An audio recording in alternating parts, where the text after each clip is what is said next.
Selamat pagi teman-teman, ketemu lagi dengan channel perawatan burung ya. Pagi hari ini saya berada di kandang buat senang-senang, dimana burung ini saya jodohkan sekitar 1 mingguan, teman-teman ya tahu ya. Di sebelah bawah itu adalah murai batu ekor hitam dubur putih. Jadi dari sini ini udah jelas ya, murai batu nias yang gembung, ya itu tadi. Nah itu teman-teman, nah itu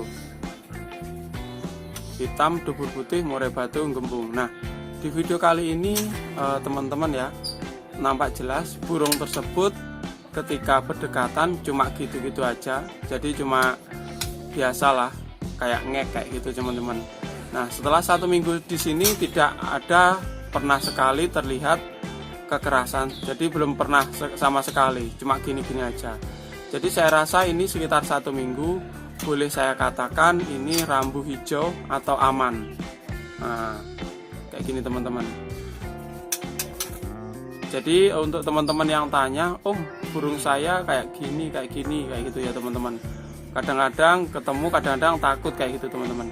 Untuk menjodohkan murai batu, memang murai batu itu rata-rata sifatnya petarung. Jadi kalau misalkan kalau saya sendiri jodohin, seperti yang saya bilang sebelumnya, di bawah 1 minggu itu masih rawan. Nah, ketika di atas 1 minggu itu jika burung tersebut tanpa ada kontak fisik, maksudnya kontak fisik itu cakar-cakaran atau saling mencengkram, itu aman sekali. Jadi ketika teman-teman kemarin pernah saya bagikan ya, ketika burungnya misalkan jantannya galak, itu bisa teman-teman bisa, ada telepon, bisa menggunakan kemarin solasi tipis untuk menyolasi sayap jantannya. Cuman kalau yang ini, yang saya bahas ini udah rukun ya teman-teman ya, boleh dianggap kayak gini udah rukun. Jadi utamakan keselamatan. Jadi ketika kontak fisik ada beberapa cara untuk mengamankannya. Yaitu yang pertama, kita berisolasi. Teman-teman bisa lihat di video saya sebelumnya. Yang selanjutnya bisa kita tangkap lagi untuk didempetkan, kayak gitu teman-teman.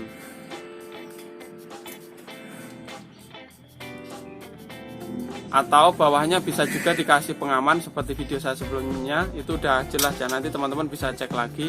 Nah sedangkan ini 1 minggu di sini, apa yang saya lakukan?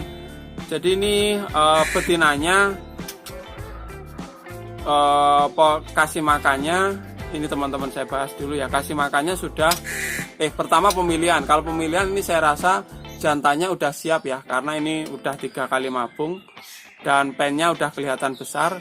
Terus betinanya ini juga teman-teman tahu ya, ini betinanya saya rasa ini udah janda, walaupun dulu dia tuh bekas matanya dulu pernah terjadi senot 1 kali, tapi udah sehat ya teman-teman. Itu walaupun sekali 2 kali nyambar, tapi nyambarnya itu tidak kelihatan membahayakan. Ini tidak apa-apa, kita tinggal nunggunya saja di sini. Nah untuk pakannya banyak sekali variasi pakan-pakan ya teman-teman ya. Maksudnya variasinya itu untuk kasih makan bisa menggunakan, ada yang menggunakan full ulat kandang, ada yang menggunakan full jangkrik, bahkan di luar pulau itu ulat Hongkong. Jadi kalau ulat Hongkong kalau udah kebiasaan, itu saya lihat punya teman saya yang ada di Pekanbaru itu juga tidak ada masalah. Jadi tergantung kebiasaan juga sih. Tapi kalau di Jawa sekitar sini ya, kebanyakan ulat Hongkong itu biasanya merebes-merebes. Mungkin itu tergantung cuaca juga, seperti itu teman-teman. Kalau udah terbiasa ya mungkin kuat atau kebal. Tetapi di sini ini kasih makannya ini saya coba ya teman-teman ya. Setiap di dalam kandang ternak saya kasih for breeding. Teman-teman banyak sekali yang udah pernah nyoba juga. Ini sekaligus ngiklan sebentar. For breeding teman-teman, ini mulai saya kasih for breeding. Nanti kita lihat seperti apa kelanjutannya. Jadi semoga saja burung ini tidak diinginkan teman kicauan yang lainnya ya teman-teman ya, buat praktek aja di sini. Terus kalau udah kayak gini, makanan hariannya biasanya kalau di sini ulet kandang banyak sekali ya. Ini saya kasih makanan pokoknya di sini nih. Nah, ini ulat kandangnya setengah cepuk segini, ini jadi 1 hari turah ya. Jadi dikasih pagi, besok laginya diganti baru kayak gitu ya. Yang lama itu dibersihkan, ditambahi kayak gitu ya. Ini cukup 1 hari ya. Terus lagi ini jangkrik. Jangkriknya saya gunakan terek karena suka ndak gampang mati. Nah, jangkrik terek ini pemberiannya yaitu tadi teman-teman, biasanya saya kasih pagi aja atau sama sore ya kalau sempat ya. Yang penting setiap harinya saya kasih ya. Tujuannya untuk apa? Yang pertama biar birahinya cepat naik. Yang pertama itu. Yang kedua biar cepat nelur. Kok bisa ya cepat nelur ya? Ya ini tadi karena ulat kandangnya sudah ada furnya, fur breeding, terus saya tambah jangkriknya supaya cepat kandungannya ya, merangsang kandungannya ya, kandungan telur kayak gitu. Nah ini kasih, pokoknya setiap hari saya kasih ulat jangkrik ya. Terus pemberian jangkrik berapa? Kalau misalkan masih ini kondisi ini untuk memberikan, bisa kita kasih agak banyak tidak apa-apa. Nanti kalau udah birahi atau udah ngeram, nanti bisa dikurangi ini teman-teman. Biasanya kayak gitu. Terus ada yang tanya lagi, Om, tidak dikasih kroto bahaya apa enggak kayak gitu? Karena di sini jarang sekali skroto teman-teman, carinya sulit, itu banyak yang kedaluarsa. Itu saya jarang juga ngasih kroto kayak gitu. Banyak sekali yang ternak di sini juga tidak pernah pakai kroto juga jadi. Yang penting tergantung kebiasaannya kayak gitu ya teman-teman. Kalau di rumah teman-teman banyak kroto ya tidak apa-apa, itu lebih bagus lagi. Tapi kalau tidak ada ya cukup ulat kandang sama jangkrik aja itu teman-teman.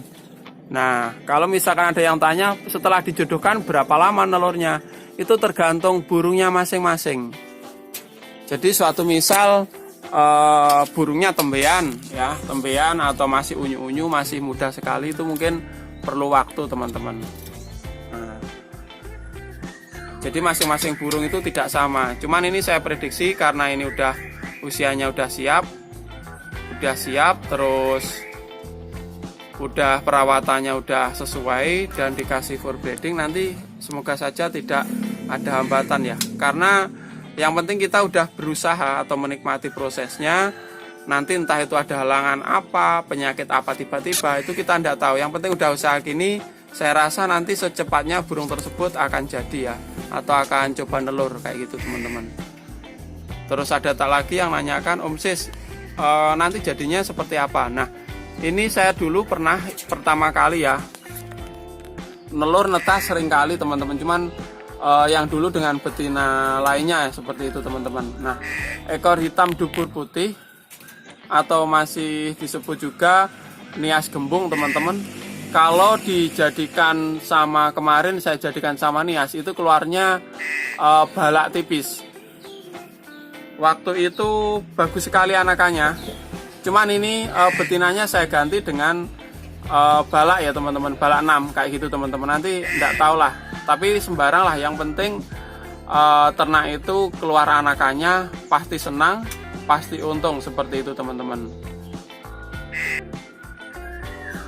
Nah ini kita nikmati aja prosesnya, ini udah runtang-runtung, kita tinggal tunggu aja. Terus ada lagi untuk teman-teman, boleh enggak kita melihati burung kita setiap hari? Punya tetangga saya yang ternak itu katanya dilihati kayak gitu. Tergantung kebiasaan.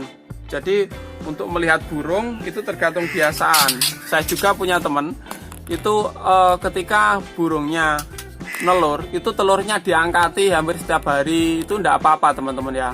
Mungkin sudah terbiasa, tetapi di burung yang sensitif itu saya sarankan jangan.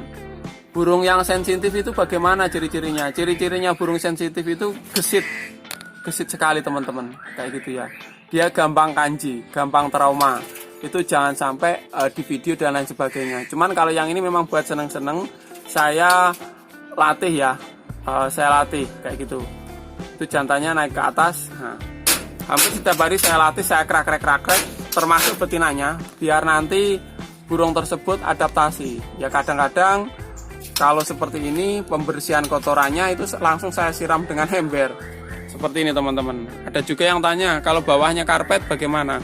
Ini kebetulan di luar sangat mudah sekali. Jadi sekali saya siram pakai keran atau pakai ember, itu nanti langsung bersih kotorannya. Makanya di sebelah situ ada sedikit air, itu bekas sisa penyiraman. Ini belum saya siram ini tadi teman-teman.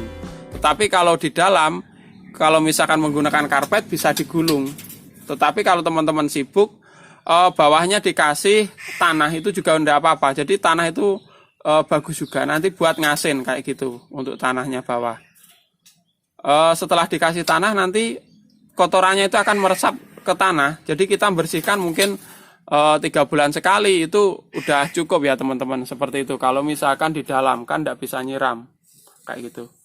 Oke teman-teman, sekian dulu. Nanti akan saya update lagi pasangan hias gembung ini dengan balak nanti seperti apa ya. Semoga semua videonya bermanfaat. Salam kicomania dari Tulungagung.